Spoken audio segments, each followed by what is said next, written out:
Hey, this is Rick Kaselj from exercisesforinjuries.com. I'm doing a follow-up video on a blog post that I had done on, what's the best exercise in side lying position to target glute medius. And the research came out and it looked at hip abduction, side lying hip abduction, side lying clam exercise, and side lying externally rotated hip abduction. So looking at the exercises and kind of going through the technique and what they used within the research, looking at hip abduction, key things, they got the person lie on their side, they looked at not having any collapsing on the side when it comes to the low back that the person is lying on, and they did that based upon putting a blood pressure cuff type of product there to make sure that there wasn't any collapsing. Other things they ended up getting the people to do is go to about 30 degrees of hip abduction at a speed of pretty much 1 second up and 1 second down. So let me go through it. So they lied on their side, nice and side, making sure that that gap underneath the low back stays there. Rest of their body was in good alignment, and they end up abducting to about 35 degrees and back down. What they ended up finding was that ended up being the best exercise in order to target glute medius.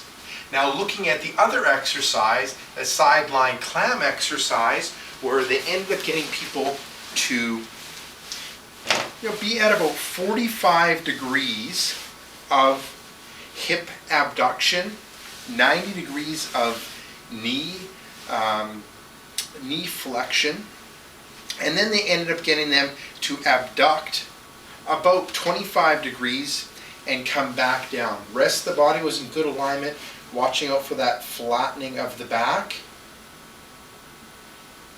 And what they ended up finding with that exercise was it ended up targeting the anterior hip muscles more than any of the other muscles within the hip.